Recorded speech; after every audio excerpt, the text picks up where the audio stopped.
A lot of this isn't going to make sense to you, and I'm sorry about that. I'm just going to start at the beginning, with the house.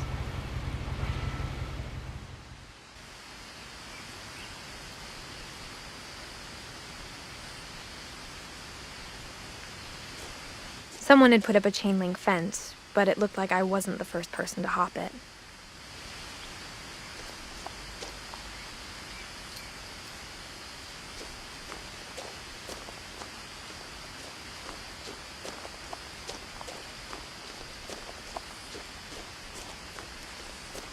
I lived here until I was 11, but I wasn't allowed inside half the rooms.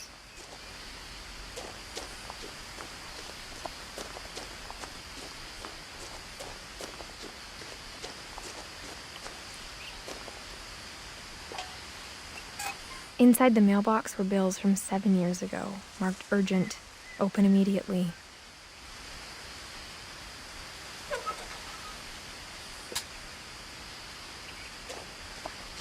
I hadn't been back since my brother Lewis's funeral.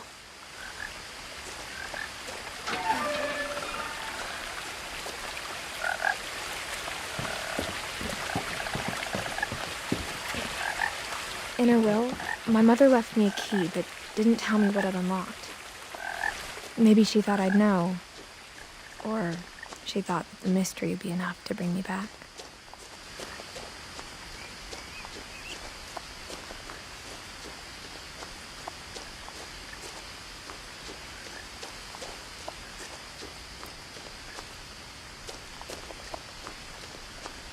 No one had driven this way in a long time, but I saw a few hoof prints.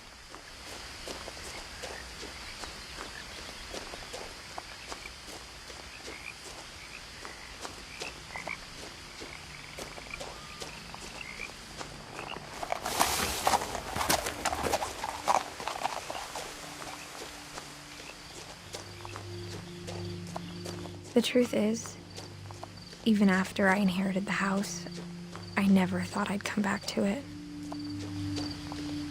But now I had questions about my family that only the house knew the answers to.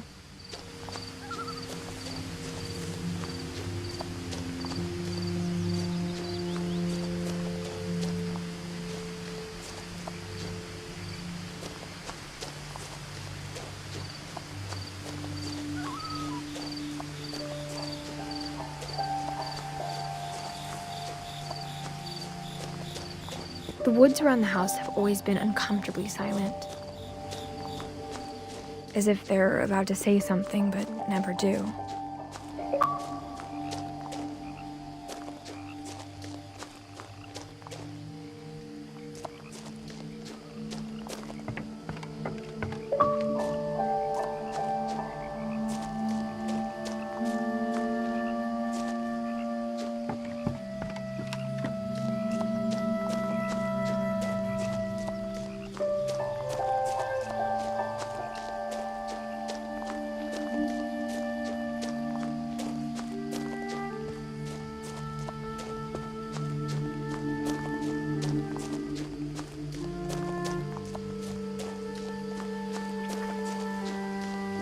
The house was exactly like I remembered it, the way I'd been dreaming about it.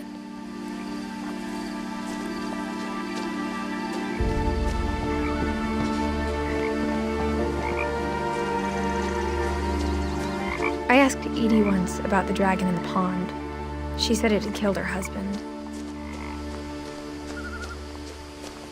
I was 6. It seemed like an odd joke to me even then.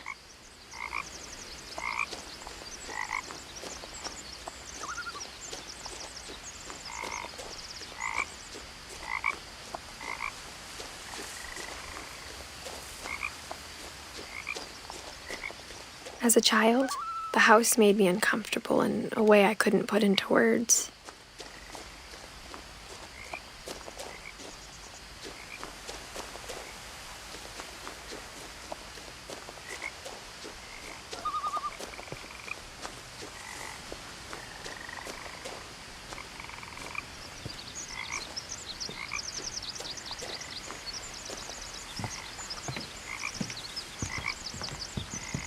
Now, as a 17-year-old, I knew exactly what those words were. I was afraid of the house.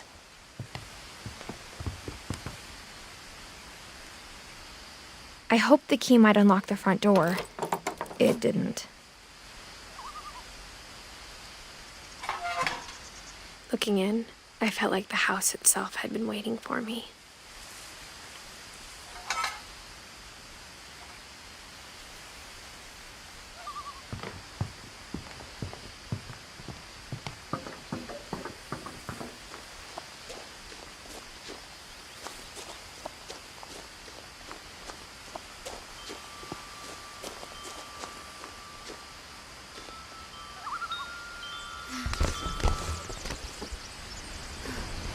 Crawling through the doggy door used to be a lot easier when I was 11. The power had been turned off the night we left.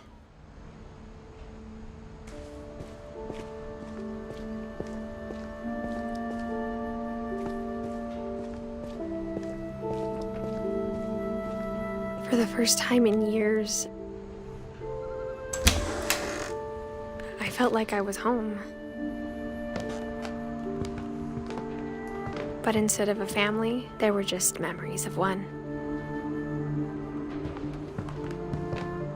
Like how only one restaurant would deliver to our house, so we had Chinese a lot.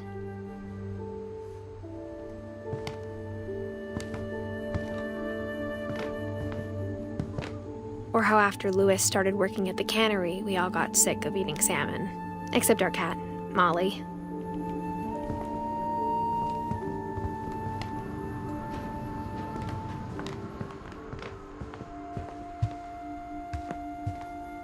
The table was still a wreck from the night we left.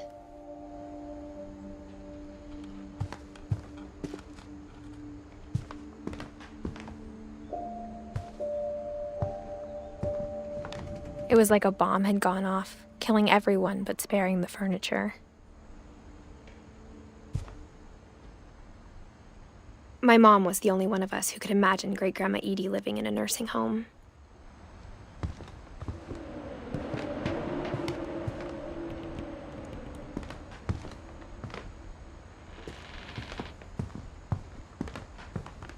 Nothing in the house looked abnormal. There was just too much of it, like a smile with too many teeth. Even the fireplace had a story. Edie told me the bricks came from the original house, after it sank.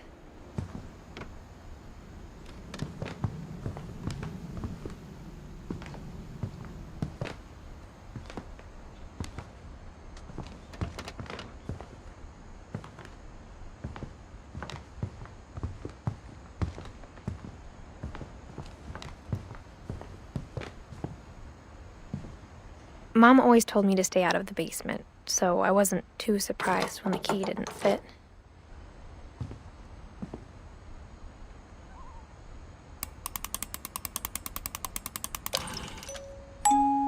Great-Grandpa Sven built a music box for Barbara, along with the rest of the house.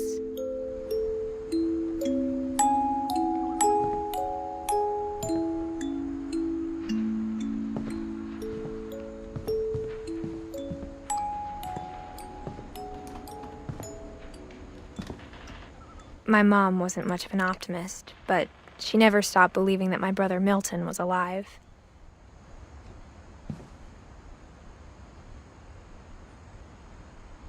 A lot of things got left behind in the whirlwind of that last night.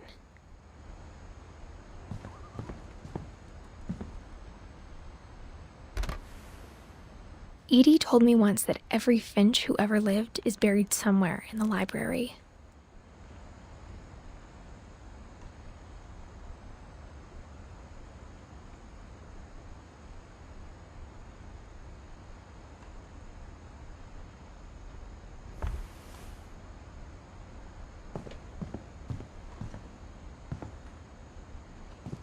After Milton disappeared, Mom sealed up all the bedrooms. Then Edie retaliated and drilled peepholes.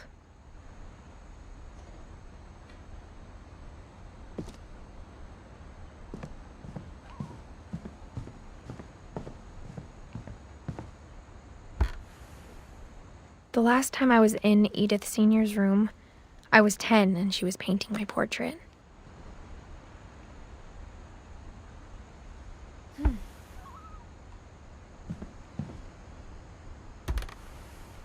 As a kid, I just assumed every house had peepholes and sealed rooms you weren't allowed inside of.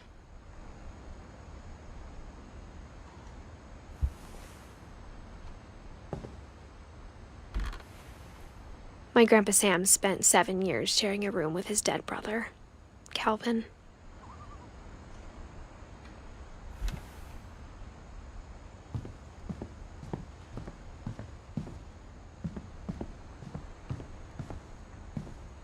Whenever people ask me about my family, the first thing they always want to know about is Barbara.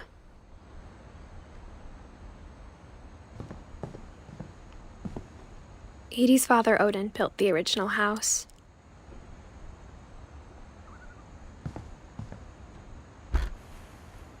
Barbara was a child star for 2 years, until America grew out of it.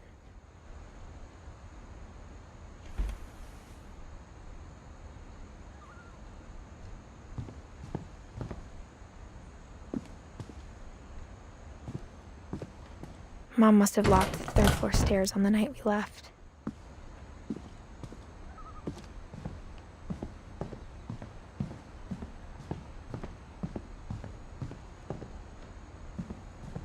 I spent a lot of time playing in Great Uncle Walter's room. I think my mom sometimes regretted not sealing it up.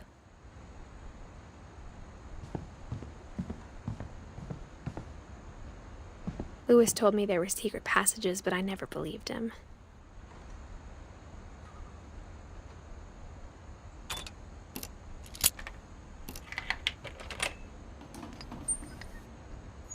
Turns out, my mom was really good at keeping secrets. Now it was time to find out what my mom had been afraid of. From the paintings on the wall, it was clear my brother Milton had been here before me.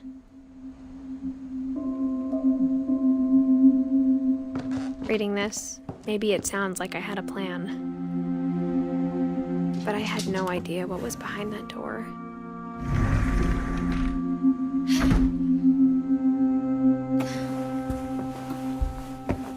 Just like I had no idea where all this was gonna lead.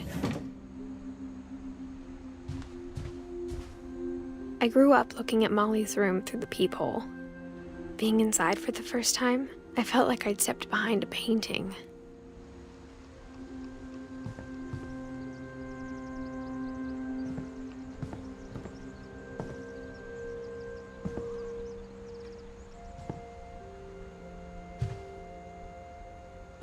Molly's gerbil had a tiny bedroom with its own even tinier gerbil cage.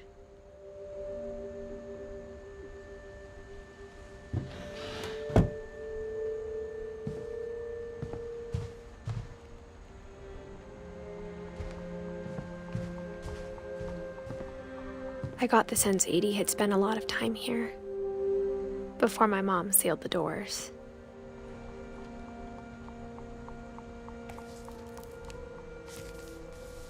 December 13th, 1947. Dear Diary, I'll be gone soon, but I wanted to tell somebody about what's gonna happen. It started when Mom sent me to bed without dinner. I woke up and I was starving, so I looked around for something to eat.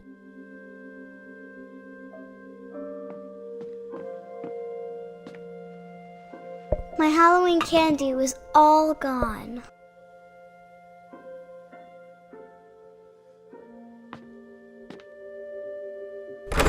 Mom, can I come out now? Sweetheart, it's late. Go to sleep.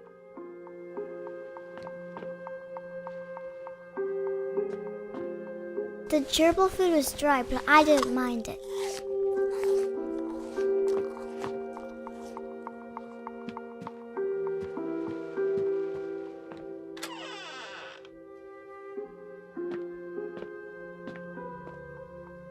I kept eating and eating.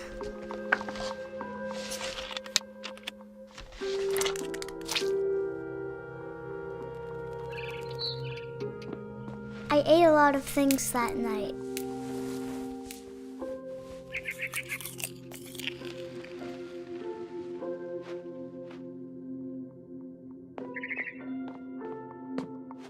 Then I heard chirping outside my window. It was a barn swallow going back to her nest. I reached out for her.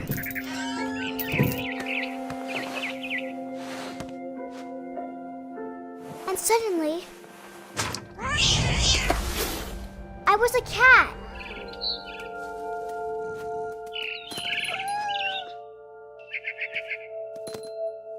I tried to be quiet, but the bird was really scared.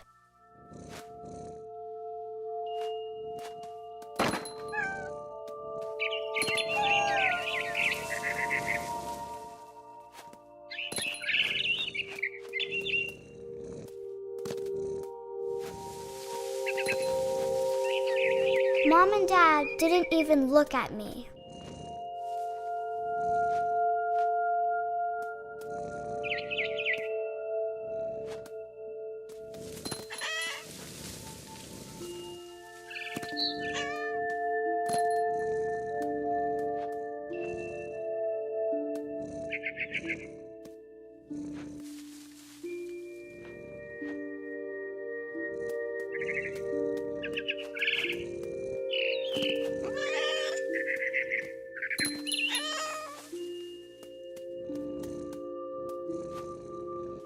I jumped and I almost got her.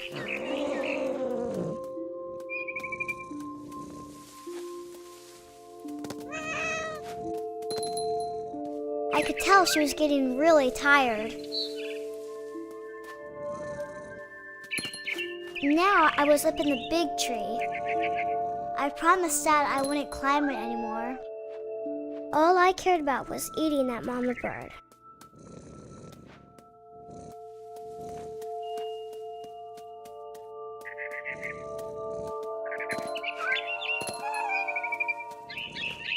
I gobbled her up. And suddenly, I was an owl. First, all I heard was the wind. Then I heard little teeth nibbling in the grass.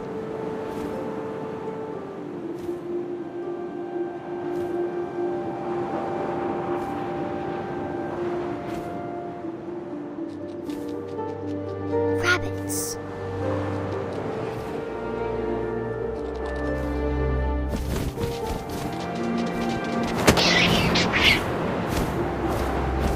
I imagined his face looking up and seeing mine through my talons. I swallowed him up, and I didn't chew one bit. Then I flew off to find something bigger.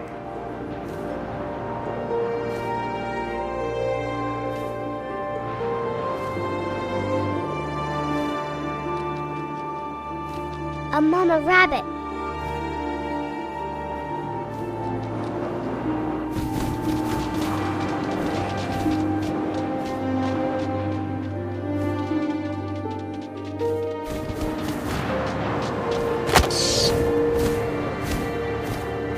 She was almost too big to carry. I started choking, but I couldn't stop eating. And suddenly, I was a shark.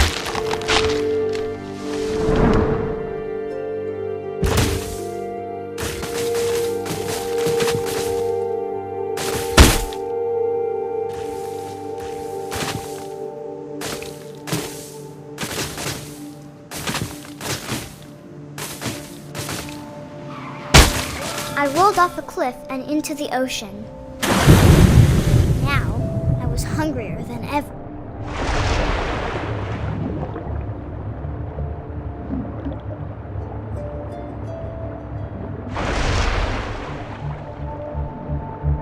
I wanted fat, juicy seals.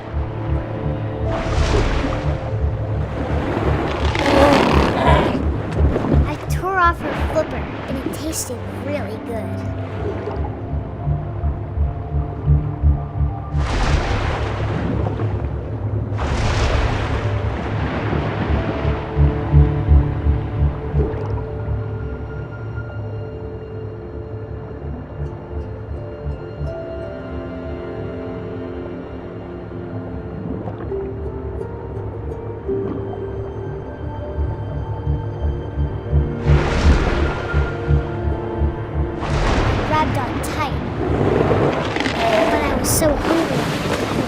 out of the water.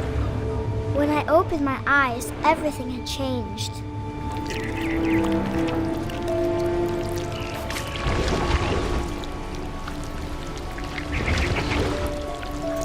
Now I was a monster, and I smelled people everywhere.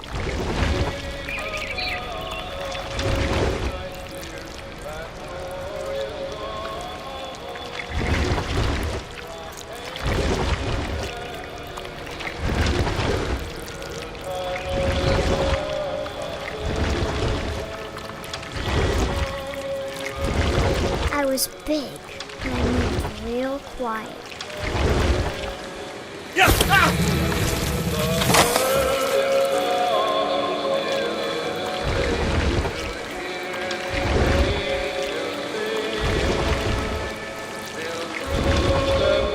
I wanted to stop, but also I didn't.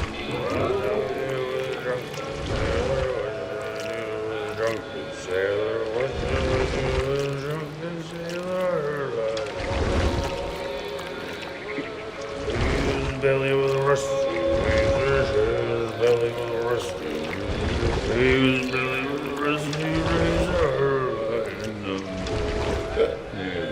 What shall we do with a drunken sailor? What shall we do with a drunken sailor? What shall we do with a drunken sailor?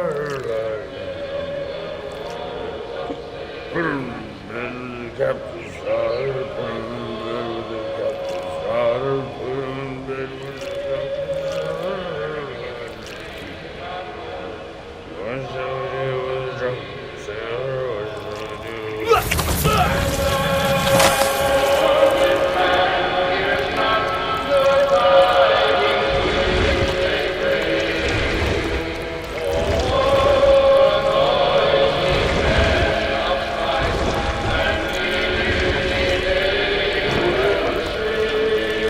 After the last passenger, I was still hungry. And to cross the water, we smelled something new. Something I had to have, so I swam towards it.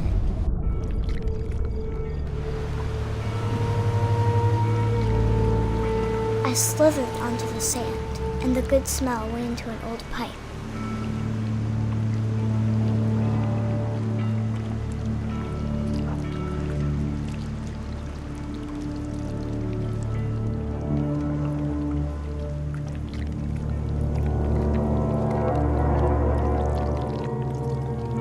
I got closer and closer.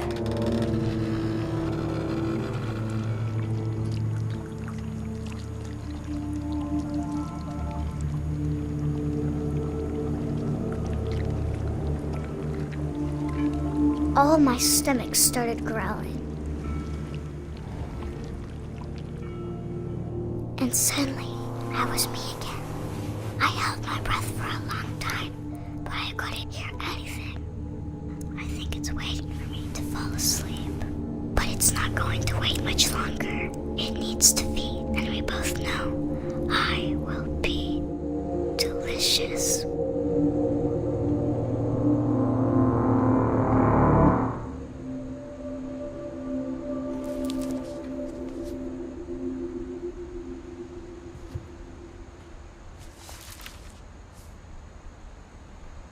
I'm not sure if I believed all of that, but I'm sure Edie would have.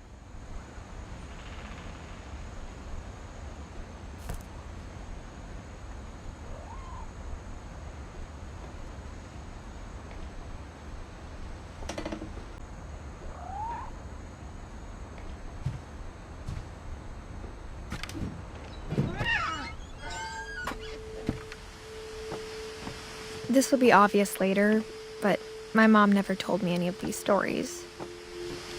Edie would have, but Mom didn't like bringing up the past. Though, when we adopted a stray kitten, she was the one who named it Molly.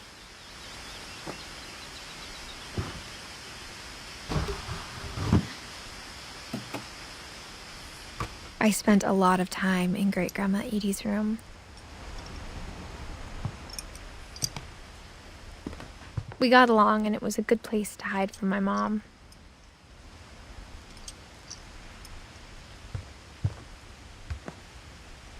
Edie gave a big interview about a mole man living under the Finch house.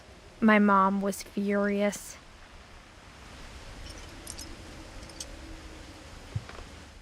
I hadn't thought of myself as Edith Jr. for a long, long time.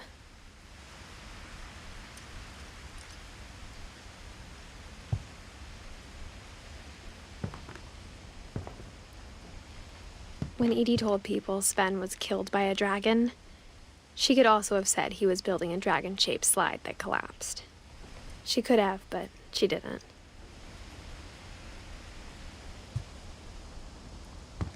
Even in her 90s, sometimes Edie seemed a lot younger than my mother.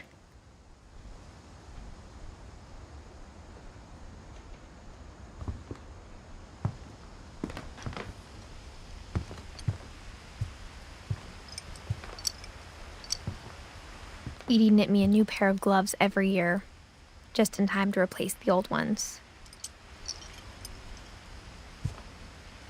Louis died a week before we left, but Edie had already started to memorialize him.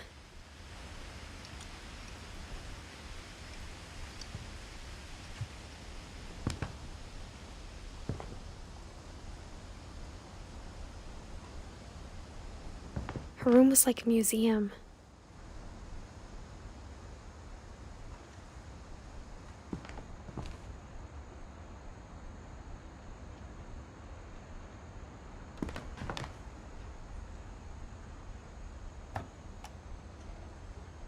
For 500 years, the Finches have been famous throughout Norway for their fortune and misfortune. Odin Finch buries the latest victims of the family curse, his wife Ingeborg and their newborn son, Johan. On January 7th, 1937, he set sail with his family and his house, hoping to leave the curse behind. But 40-foot waves off the coast of Washington send the house and Odin to the bottom of the sea. Odin's daughter Edie, with husband Sven and baby Molly, step ashore on their new home, Orcas Island. Odin Finch is the first to be buried in the new family cemetery. His daughter Edie is already dreaming of a new Finch house.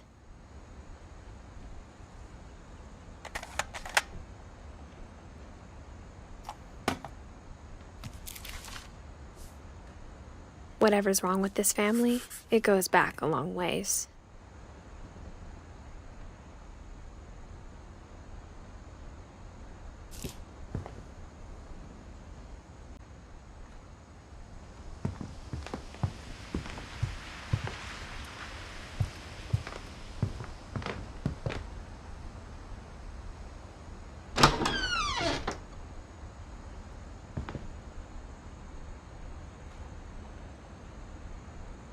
The only trace Grandpa Sam's first wife, Kay, left on the house was the pink bathroom.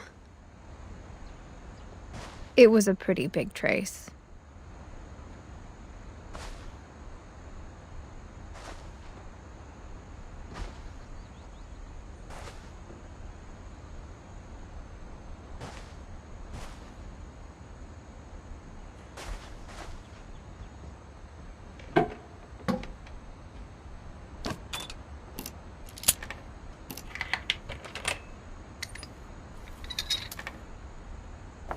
There's a secret in this bathroom. It's in the last place you would look. It isn't in the cupboard. It's hidden in this book.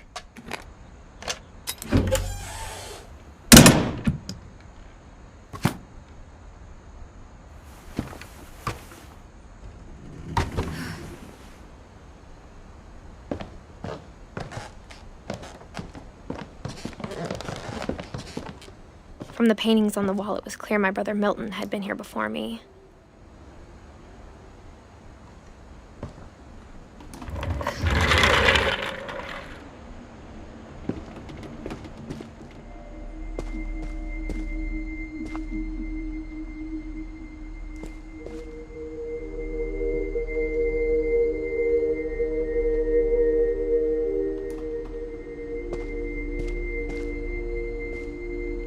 I knew Grandpa Sam had a twin.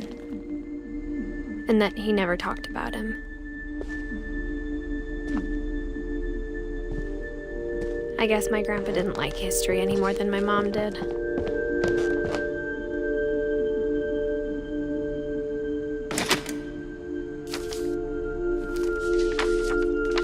How I Want to Remember My Brother by Sam Finch. The thing I remember is that when he made up his mind, that was it. My brother said he'd die before he ate another mushroom, and he did. At Barbara's funeral, we swore we'd never be afraid again, and he wasn't. I think Calvin always wanted to fly.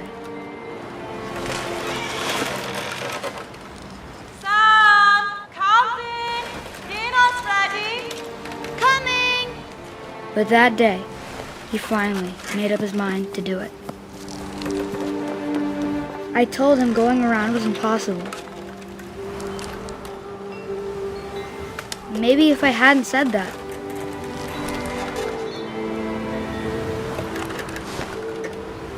Alvin, I'm not gonna tell you again. Maybe if the wind hadn't picked up. Then maybe he'd still be here. But I doubt it. I think he'd already made up his mind. That's what I want to remember about my brother.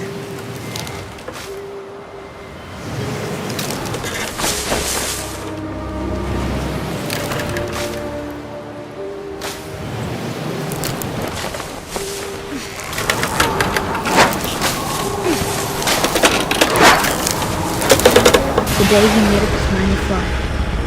And he did.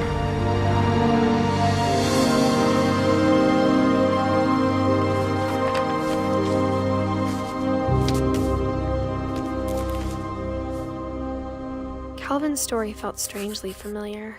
When I was younger, I remember trying to do the exact same thing.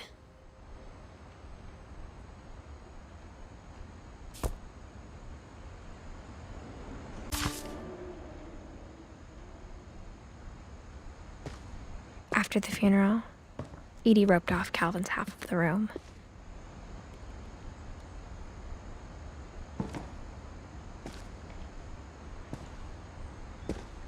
Mom said Grandpa Sam enlisted at 18 and never set foot in the room again.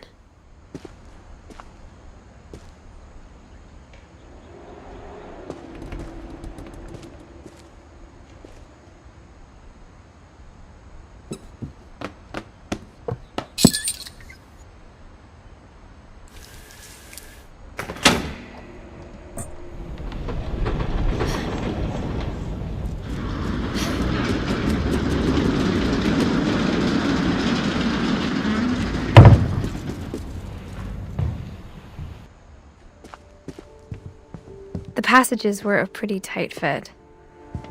They'd obviously been built for smaller hands and bellies.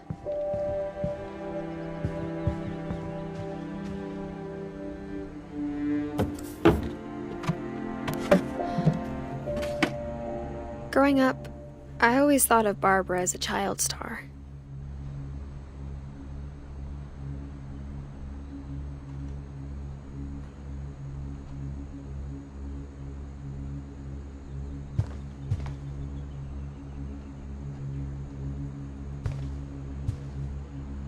I never thought about how hard it must have been for her afterwards.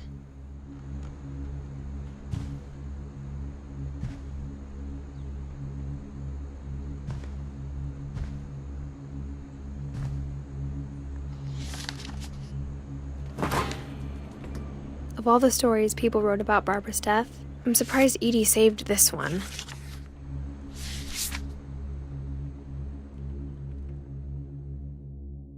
Old Jack here with another ghastly tale inspired by America's most unfortunate family. I'm calling it The Surprise Ending of Barbara Finch. As a child star, Barbara was famous for her scream. Now at 16, she was all washed up. A has been. But in a lucky break, she'd been asked to perform her signature scream at a local convention for monster movie fans. It was just the boost her career needed. Unfortunately, her scream hadn't aged well. Getting better. I think you just need the right motivation. Her biggest fan and current boyfriend, Rick, was about to demonstrate when...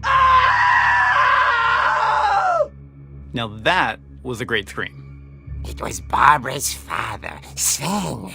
He'd slipped into a table saw and had to be rushed to the emergency room. So Barbara got stuck babysitting her youngest brother, Walter. Her convention comeback was cancelled. Okay, I'm hearing frustration, but I'm not hearing terror. What if I tried... A gang of hoodlums in Halloween masks have been terrorizing Orcas Island tonight. Police are urging residents to... That came from the basement. You're right! Also, I loved your delivery on that. Why is your basement door locked? Because my dad likes making puzzles and secret passages. There's a key hidden in the music box. The secret is to keep winding and winding until finally the key pops out. Thanks, babe. I'll be back in a sec. 20 minutes later, Rick hadn't returned. So Barbara went to look for him, right on cue. She reached for the music box. And as she wound the key, she listened for Rick, but the house was silent.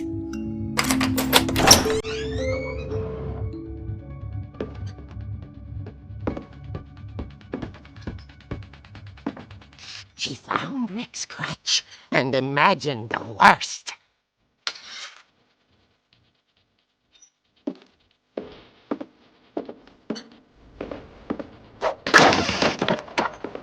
The gang's leader is the infamous Hookman killer, Dr. Carl Hamill, who impaled and then ate his family 10 years ago tonight.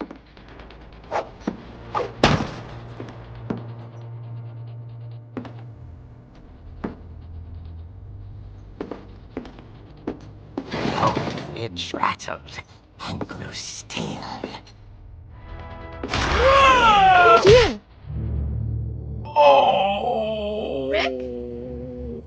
Barb, relax. I was just trying to scare you to help you find your scream. Well, I'm not scared, Rick. I'm furious. Then act furious. All I'm getting from you now is that you're hurt and confused and She threw him out, but she kept a little something to remember him by. Barb, have you seen my other crutch?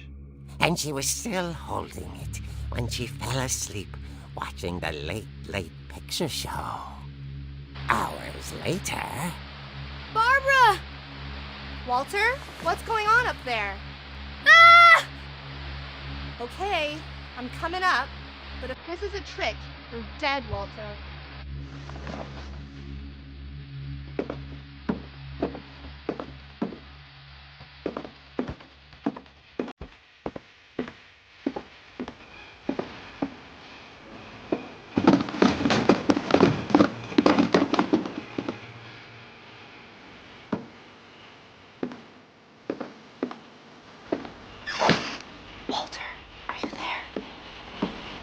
Walter vanished, but his bedside radio was still on. Orcas Island police described the man as 6 feet tall, with a steel hook for a hand. Residents are urged to lock all doors and windows and notify the police of any suspicious activity. Barbara turned, saw the hookman, and was speechless. He was quite smashing.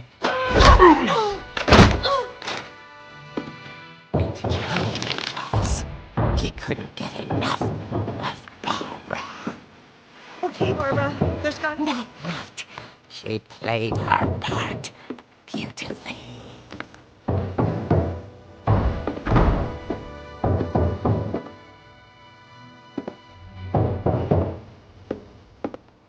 polished door hadn't been opened in years. The hinges groaned.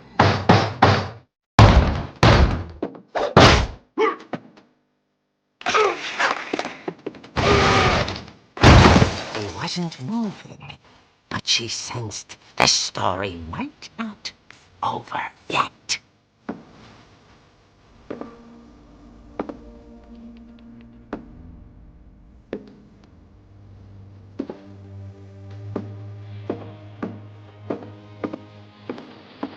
The hookman had vanished.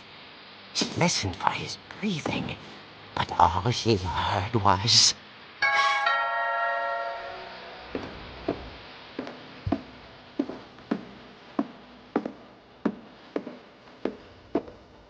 At the door, she heard whispering. It was coming from inside the house.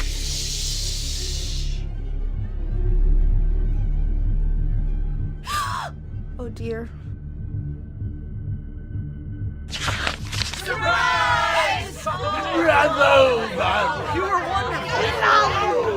monsters had come to surprise her. For Barbara, it was a dream come true. Then she saw what kind of monsters they were, and she realized what was about to happen. She was going to be famous. And with her final breath, Barbara Finch gave the performance of her life.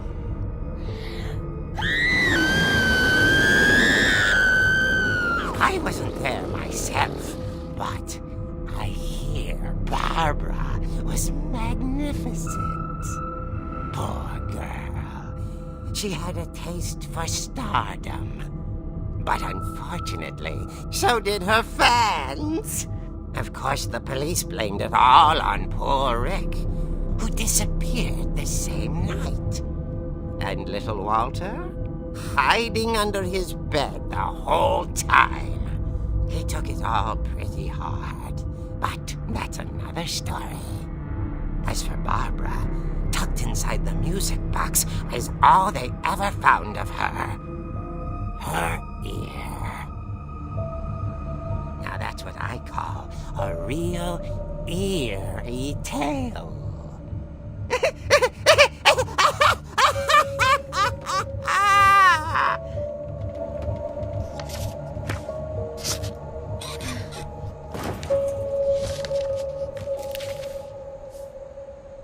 Edie told me all Barbara wanted was to be remembered, as absurd as that comic was.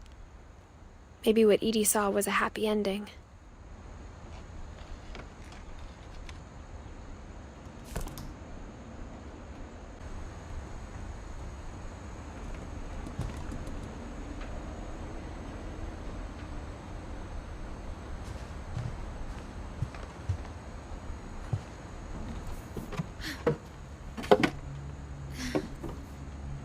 I guess now I know why Mom didn't like me playing with the music box.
Mom said the basement was off limits, unless I wanted another tetanus shot.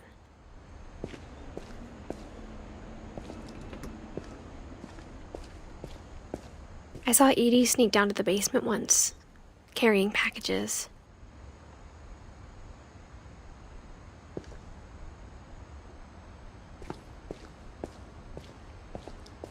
I thought maybe she was hiding presents.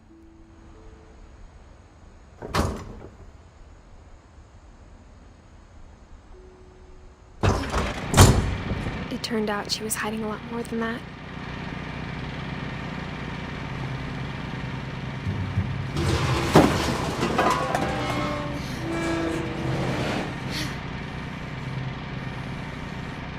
I remember asking Mom once about where Walter had gone. She said after Barbara died, he got as far away as he could. If there's a pattern in all these stories,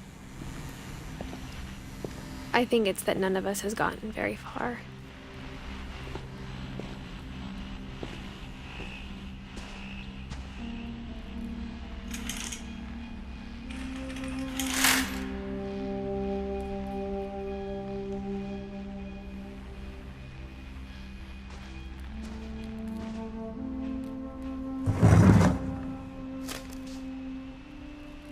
Goodbye, everyone. I can't believe I've been down here for 30 years. On that first day, after the shaking started, I didn't think I'd survive a week.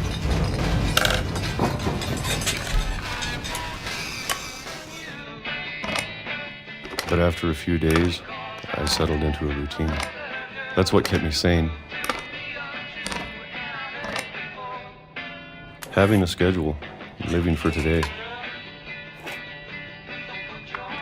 I always expected to be dead tomorrow. But if you wait long enough, you get used to anything.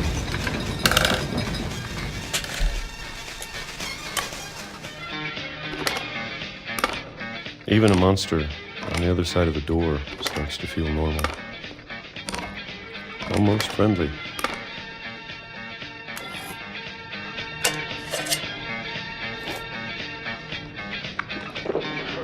And then one day, everything just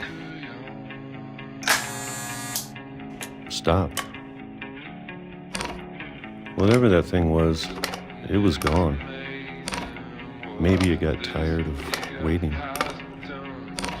Or maybe I just got tired of being afraid.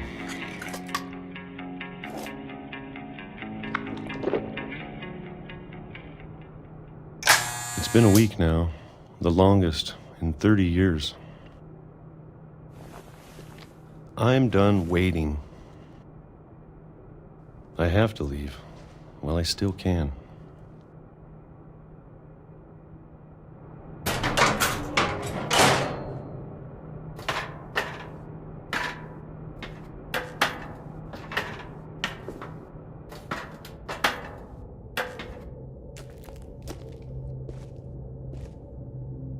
I know it's out there, somewhere. Whatever killed Barbara and Molly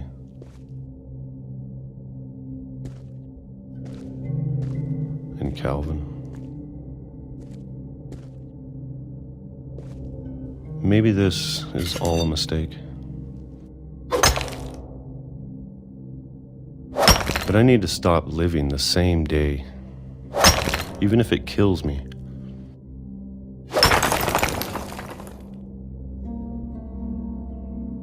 Whatever's out there, I want you to know I'm ready for it. I'm going to appreciate all of it, especially the food. I don't mind if I only have a year left, or a month, or a single week. I'd be happy with one more day. I can already imagine the sun on my face.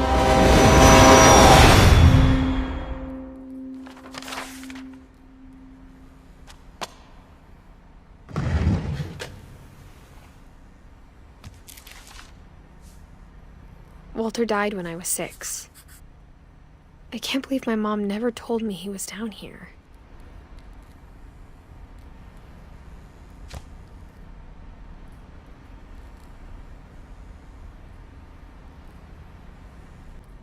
I'm sure my mom was trying to protect me.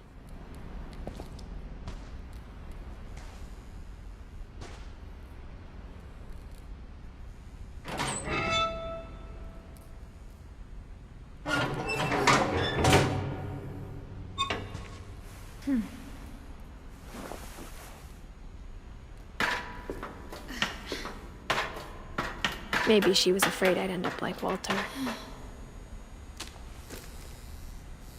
But if she never told me about an uncle under the house, I can only imagine what else she was hiding. I don't want to make the same mistakes she made, trying to bury something that's still alive. Now that there's only one of us left, or maybe two, I thought it was time I heard the stories for myself and found out what happened to everyone else. But now I'm worried the stories themselves might be the problem. Maybe we believed so much in a family curse, we made it real.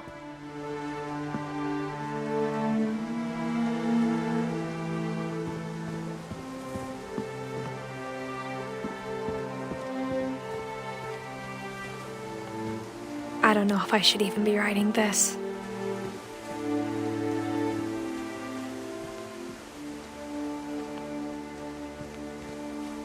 Maybe it'd be better if all this just died with me.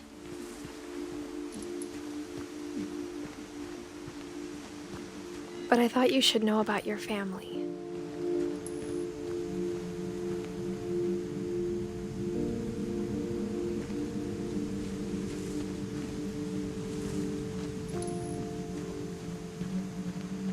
And the history you're a part of.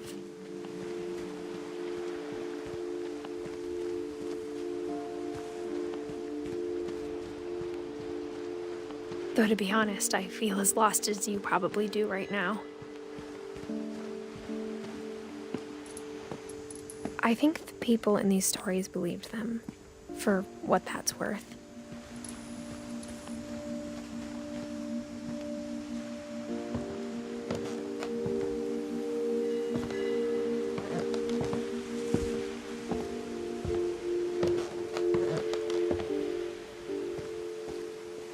And when you look at the house, that history of imagination and stubbornness and madness, any of it seems possible.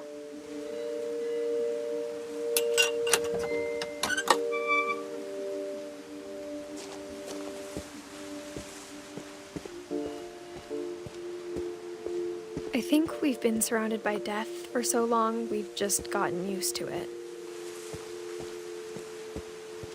What kind of family finishes building a cemetery before starting the house?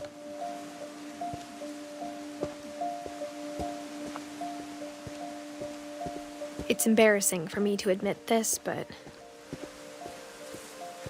the pet cemetery made me more uncomfortable than the human one. 3 of the gerbils were mine, and 2 had been my fault.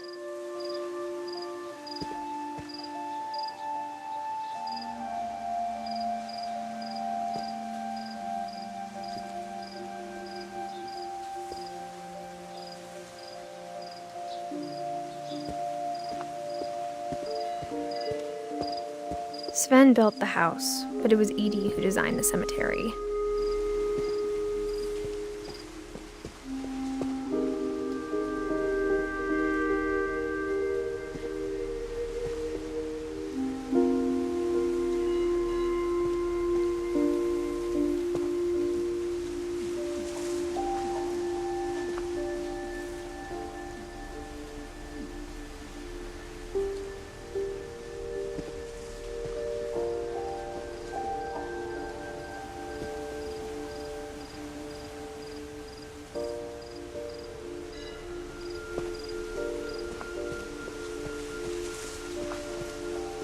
I'm sure Odin's monument had been Edie's idea. My mom was always trying to move on, but for Edie, the past never went away. She could see it poking out of the water at low tide.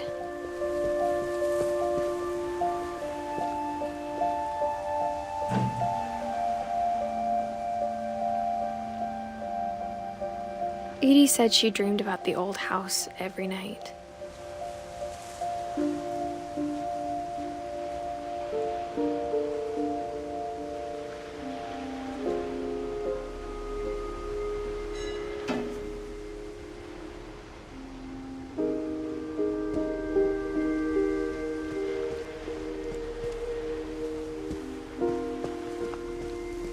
Edie's side was always easier for me to understand.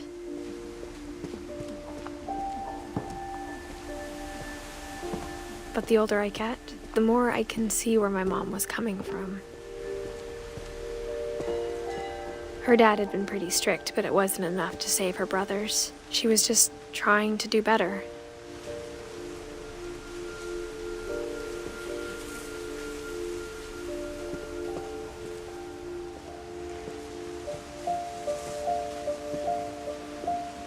She lost 2 of her brothers, just like I did.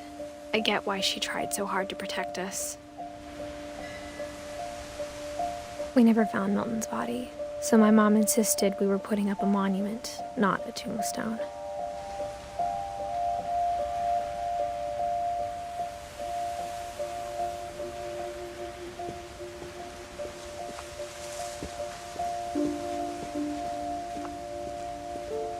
There's so many things I wish I could ask my mom now. Part of me thinks this is what she wanted all along. For me to come back someday and find everything out for myself.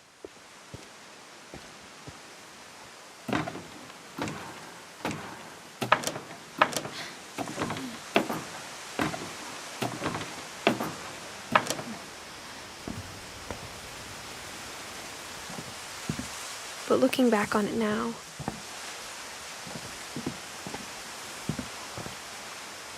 if she told me there was going to be so much climbing, I never would have come when I was 22 weeks pregnant.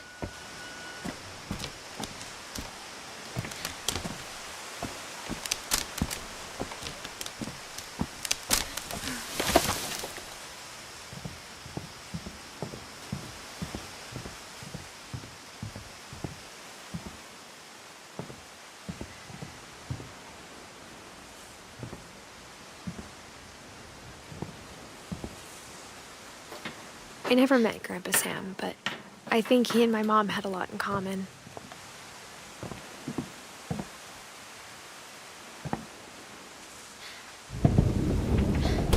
They were both pretty intense.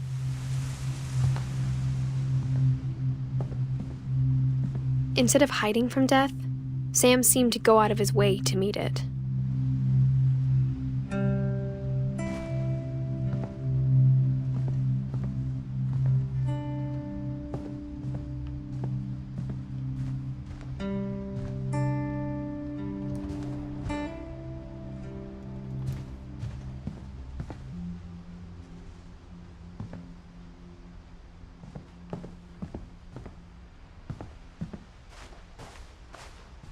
Sam spent his life shooting photos, but Mom said he got nervous being in front of the camera. I guess we're all afraid of something.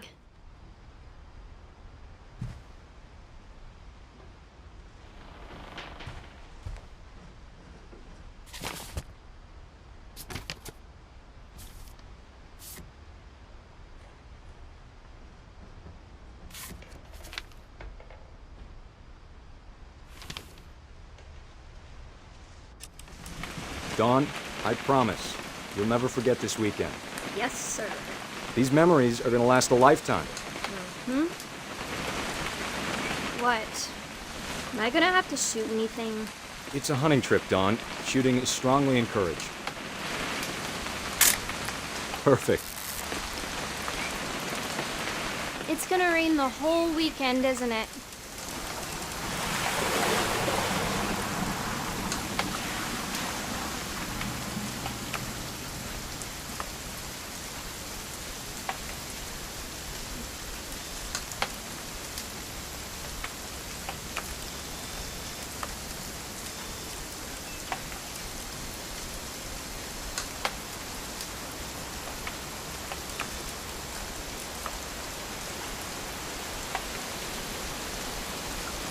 I will never forget this weekend, Dad. That's the spirit. Okay, got it. I'm gonna take some pictures, okay? Just be careful. That camera's older than you are.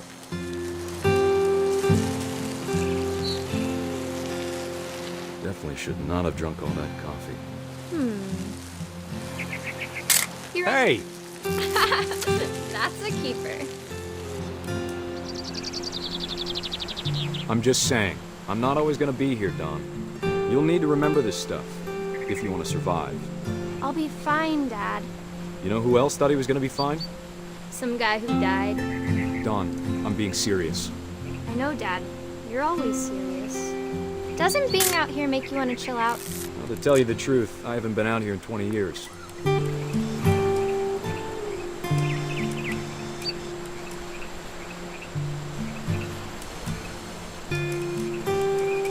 Last time I was with my brother Calvin. Man, that was a great trip. Your grandpa Sven taught us how to fish, how to build a fire. We found an old logging trail.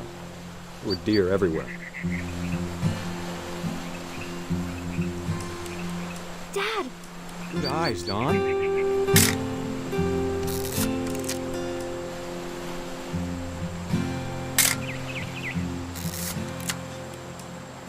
Before you take the shot, let me get a picture of you.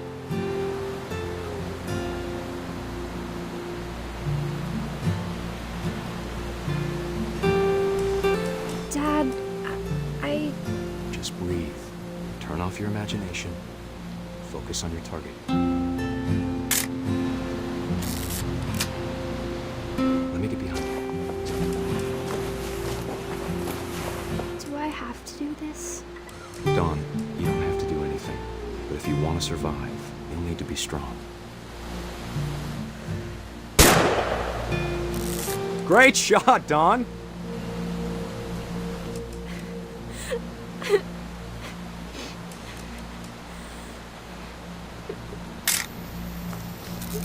I'm proud of you, Don.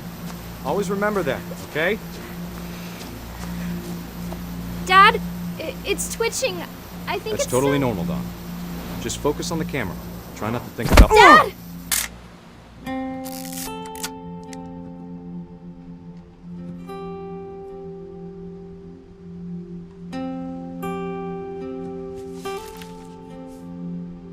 Of all these stories, that's the one I wish most that my mom had told me.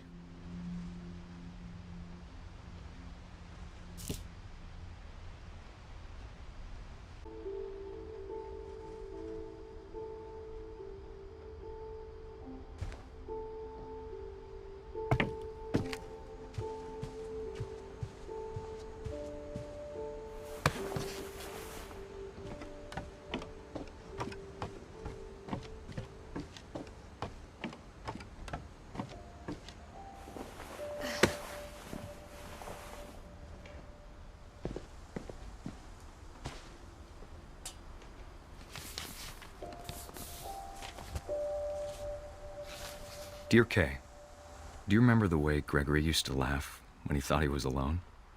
Like something funny was happening, but only he could see it. I think he saw things the rest of us don't.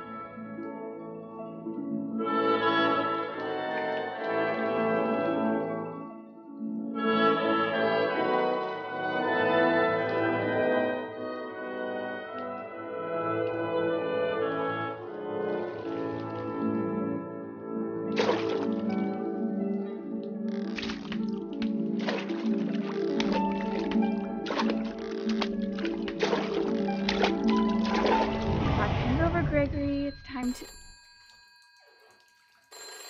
Hold on, sweetie.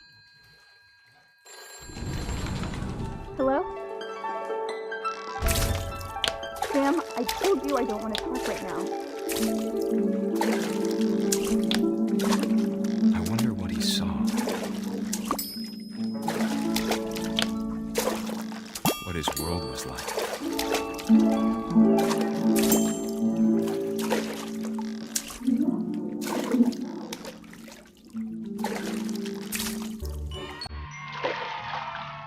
You reminded me so much of Calvin. Lost in his imagination. I know how silly it sounds.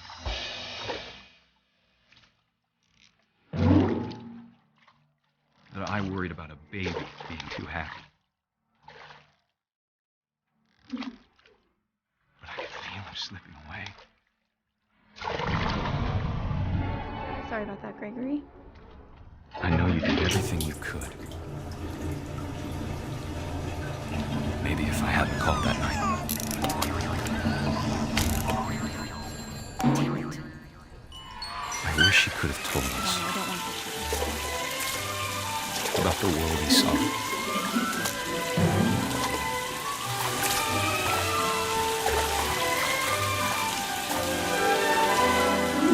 There's so much I don't understand. About Gregory. About everything.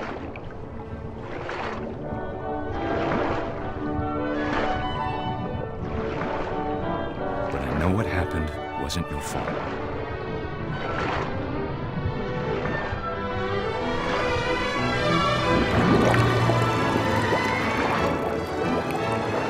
I'm sure he's happy.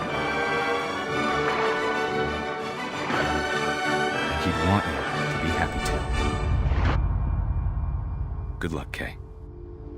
Love, Sam.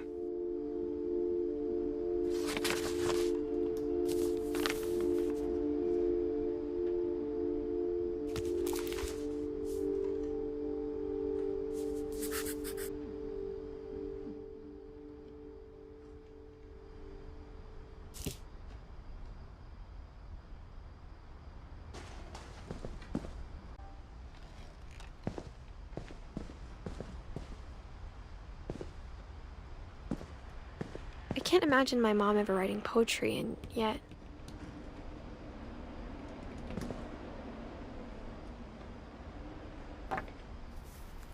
A poem for Gus, who always said the wedding was a bad idea. Our father never hit us kids, at least not very hard, before the day my brother said with teenage disregard that he'd be dead before he'd see a wedding in our yard.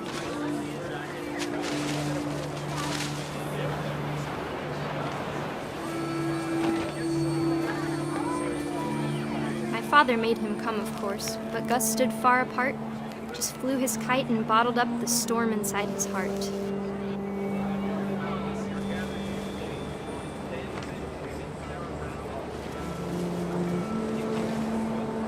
I tried to talk him out of it, but though he'd never met her, "We don't need a stepmom," were the words that I now pronounce you husband and wife.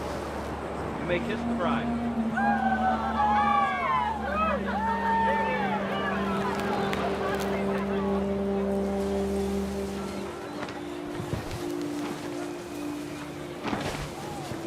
When the time for photos came, Dad ordered him to come here. But Gus declined, and as a sign held up his middle finger.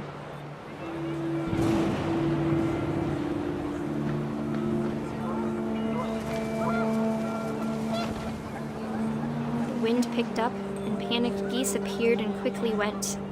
But all the humans did that day was go inside the tent.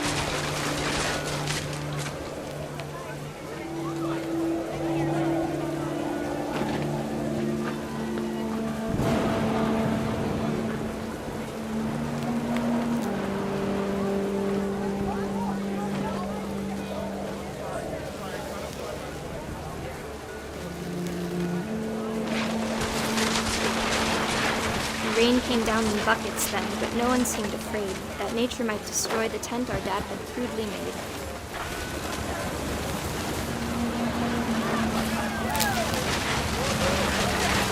The thunder sounded much too close and full of angry power, while my father said to this was, "Make the music louder."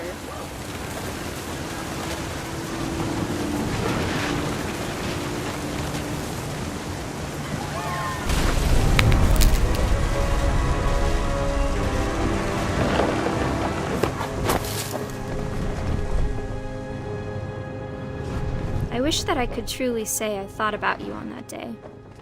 Out there on the beach alone, just you, the wind, the sea, and foam. But I didn't, until we found you.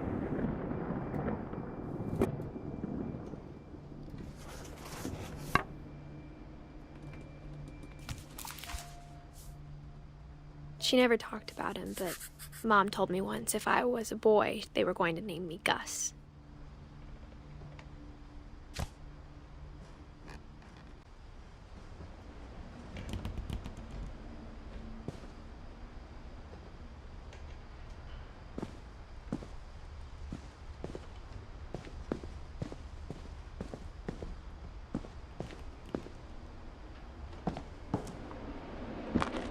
My mom moved up to the loft after her brothers died. At the time, it was as far away as she could get.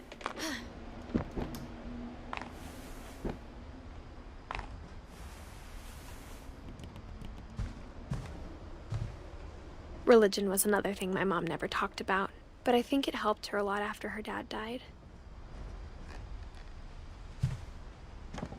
She spent a summer building houses in Calcutta, where she met my dad, Sanjay.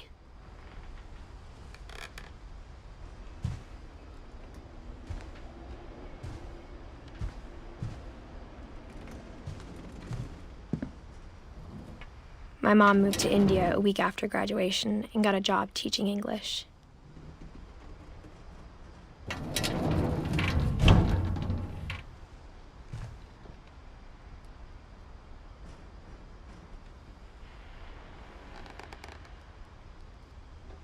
Lewis was born a year later.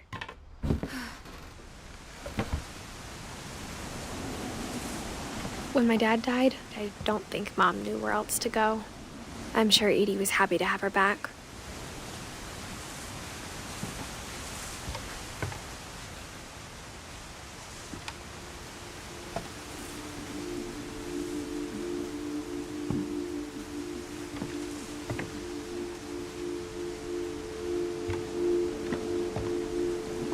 The house had to get a little bigger, but Edie was used to that.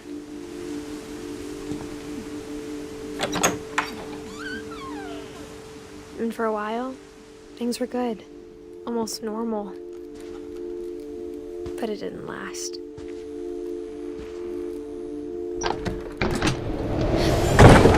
The beginning of the end was Milton's 10th birthday, when Edie gave him a castle.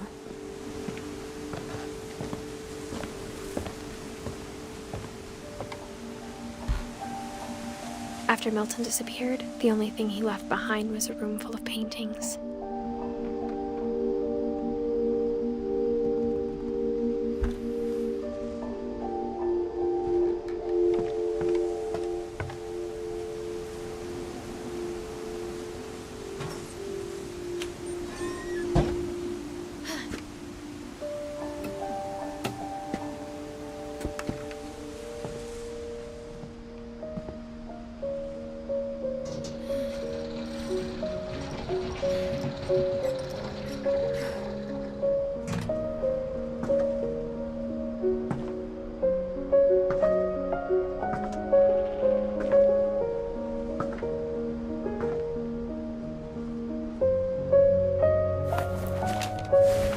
Milton Finch in The Magic Paintbrush.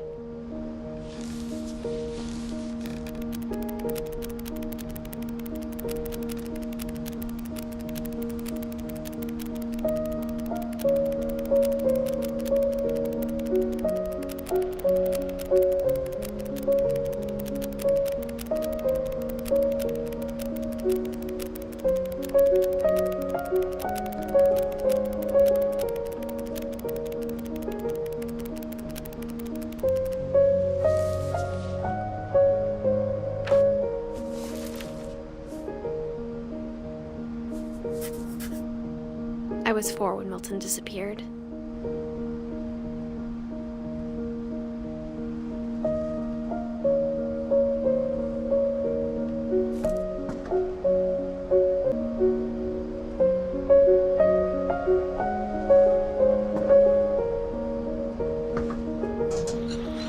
Mom spent months searching for my brother.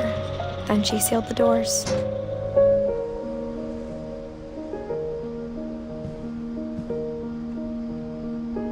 Whatever Milton had found in the house, Mom didn't want it getting out.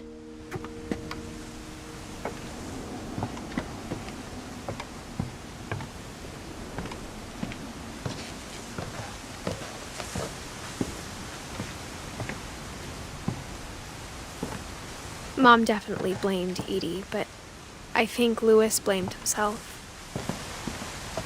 After he graduated, he just spent more and more time in his room, until Mom got him a job at the cannery. Everyone always told me to stay out of Louis's room, except Louis.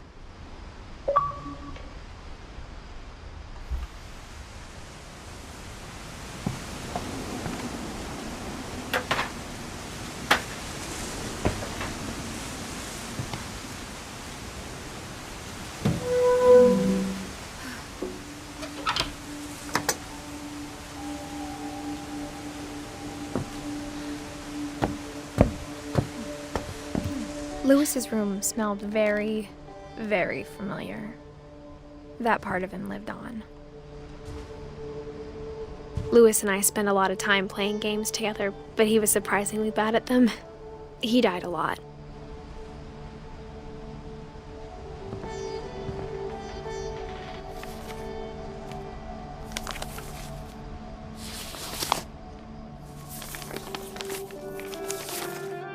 Dear Mrs. Finch, as Louis's psychiatrist, I can understand your desire for an explanation. As I see it, the trouble began in January, shortly after we convinced your son to seek treatment for substance abuse. Newly sober, I believe Louis first noticed the monotony of his daily life.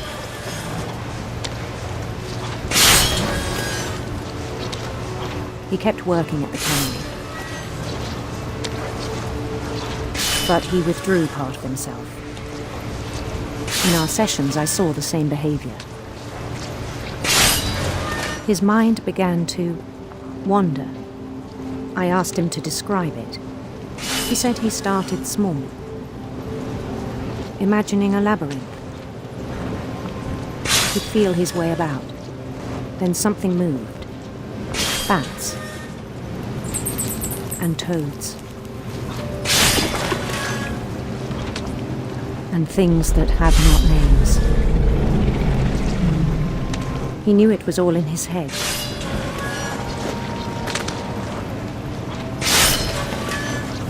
But he took it very seriously. I had hoped he'd find himself.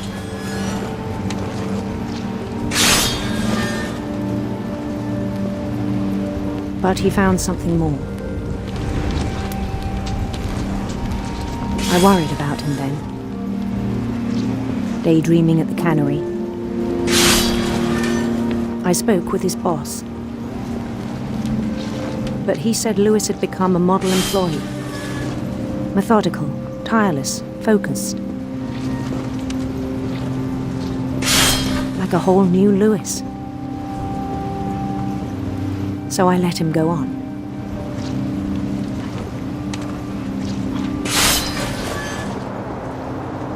I even encouraged him. It seemed very promising at first. He told me he'd made a new friend.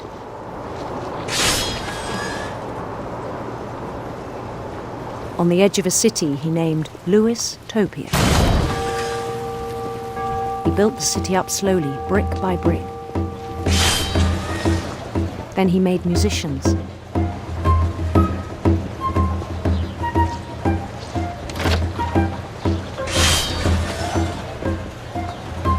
And songs for them to play.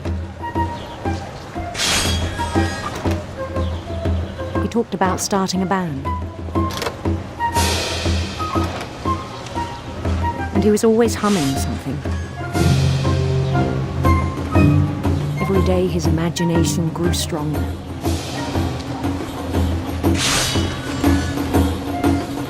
He no longer spoke at the cannery. But his chopping was as reliable as ever. Then one day it struck him. all the cheering crowds, even the stones under his feet, were all in his imagination, so he could do whatever he wished.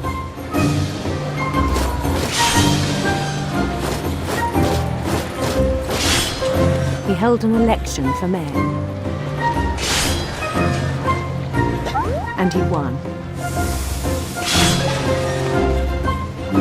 They begged him to stay, but his mind was already wandering. It became a game for him.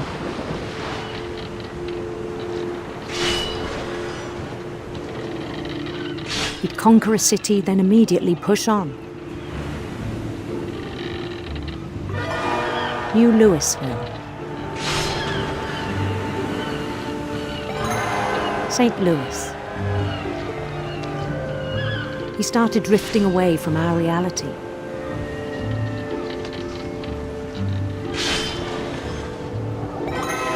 Minneapolis, until one day he forgot to go home from the cannery.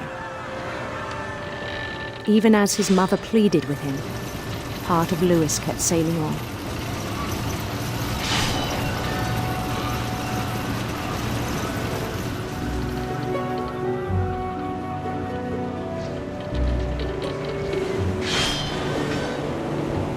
In Louisburg, he heard rumors of a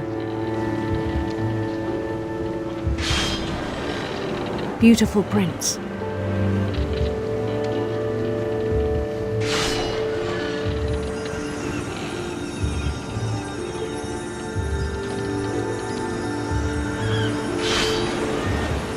The prince was on his own quest for sinister serpents.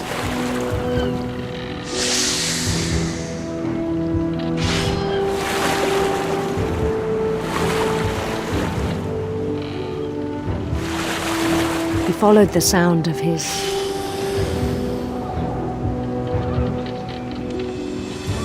electric sitar.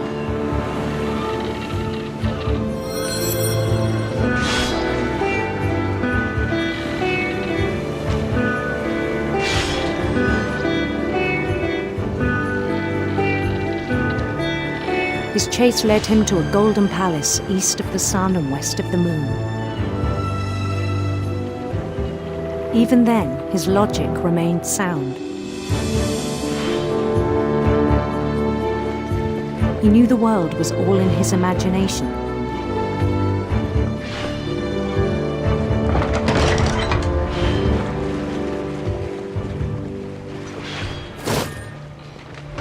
But he was so proud of having created it. In his own eyes, he'd become something greater than a king.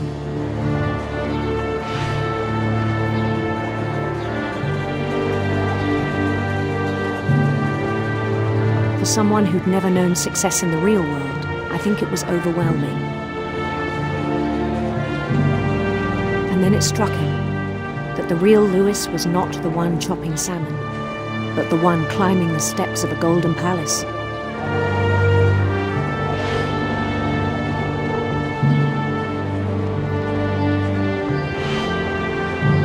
My imagination is as real as my body, he told me. It was hard to argue with him.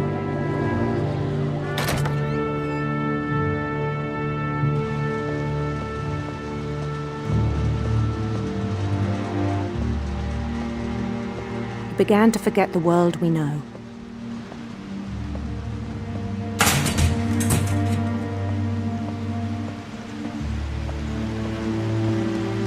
I think it pained him to remember Louis, the cannery worker.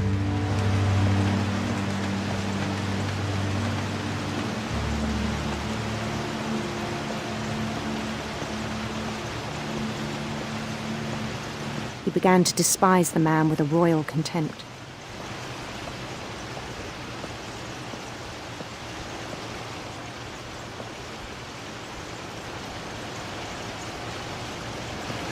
I still thought I could save him. Even after he said he was being crowned king over all the lands of wonder. The palace would be packed with his companions.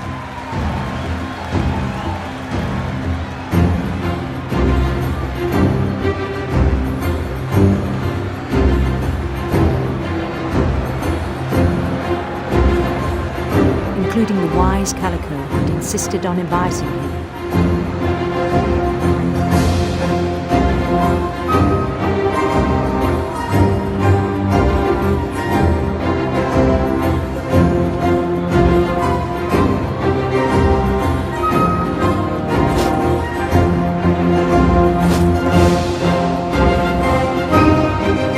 His prince waited, holding his crown.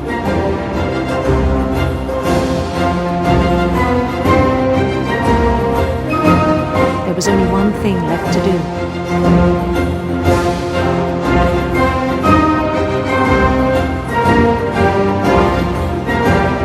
Bend down his head.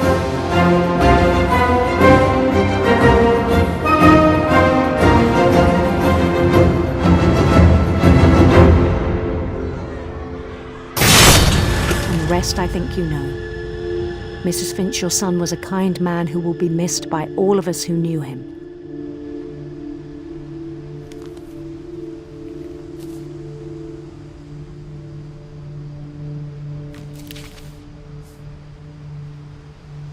My brother was really cool. I wish you could have met him.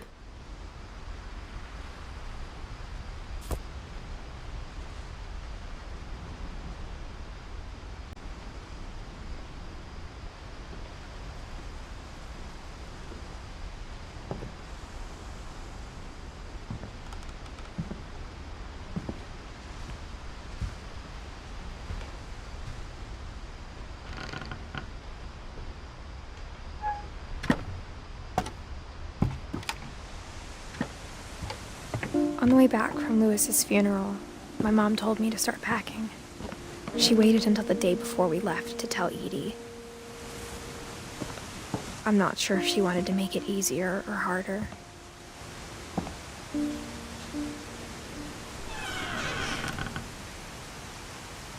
I wish we'd stayed.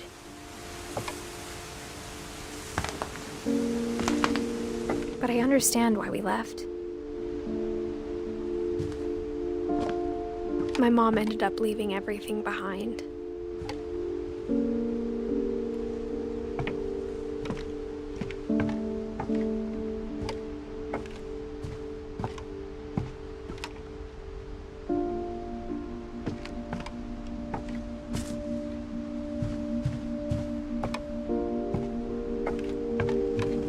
What happened that night had been coming for a long time.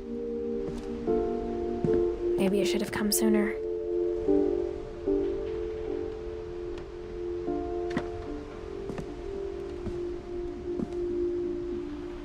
But it had to end one way or another.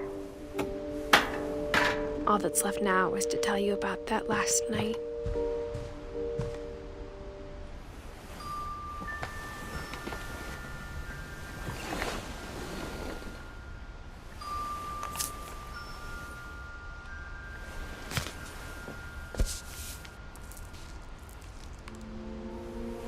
That whole last day, Edie just watched us pack and didn't say a word.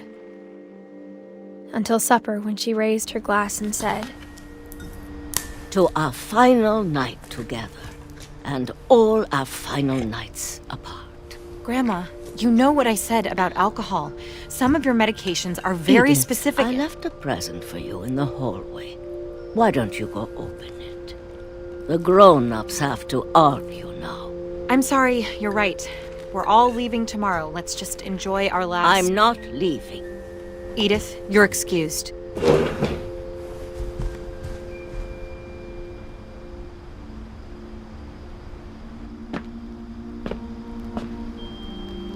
The power had been shut off that morning, but Edie always had plenty of candles. When my mom sealed the library, I don't think she knew about the other entrance. Or that Edie had a key to it.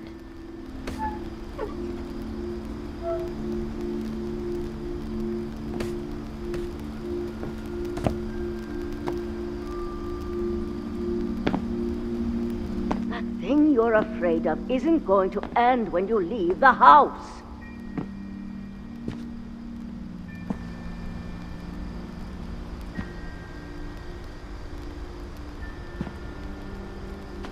Edith has a right to know these stories. My children are dead because of your stories. I think it's best if Edith and I leave tonight. We'll have the nursing home send a van for you in the morning, okay?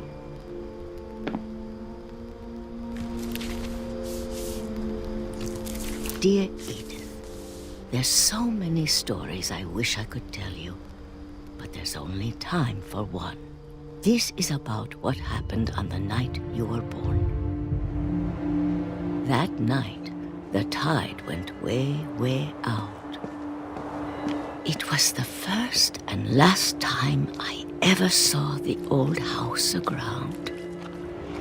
There'd been an earthquake out in the middle of the ocean. They called it the lowest tide in 1,000 years. God, it smelled awful. You know, I've seen that house every day of my life. But I never thought I'd go back to it.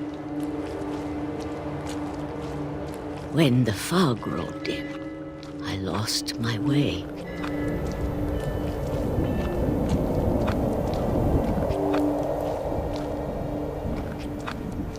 I got turned around.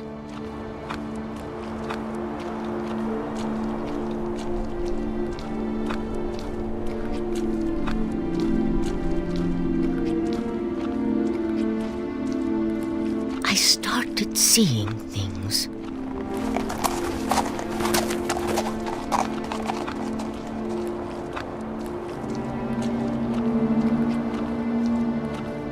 Things I'd forgotten had ever existed.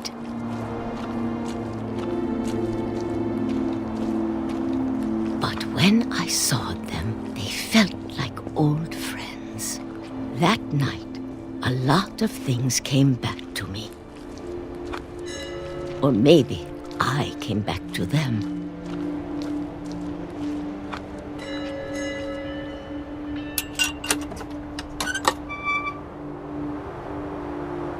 Things I can't explain, but that I need you to try and... Edith, what are you doing in here? It's mine. Edith! Mom, you're gonna rip it! Let go! I kicked and screamed, but Mom dragged me to the car. I never saw Great-Grandma Edie again. The next morning, the van came to pick her up, but she was already gone.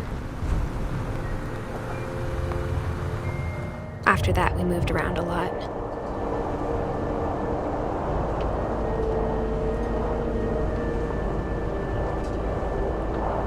We both tried to make the best of it.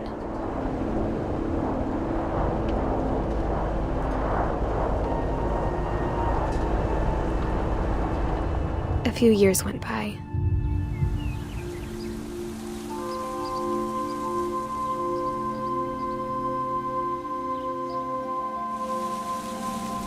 My mom didn't like to talk about it, but she started getting sick a lot. The rest happened pretty quickly. She got better for a while, and then she didn't. And then I was alone.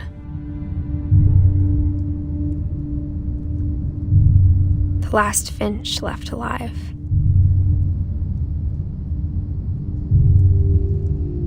Until I found out about you. I'm still not sure what to tell you about all this. If we lived forever, maybe we'd have time to understand things. But as it is, I think the best we can do is try to open our eyes. And appreciate how strange and brief all of this is. This journal was supposed to be for you. But now I hope you'll never see it. I just want to meet you and tell you all these stories myself. But I guess if you're reading this now, things didn't work out that way.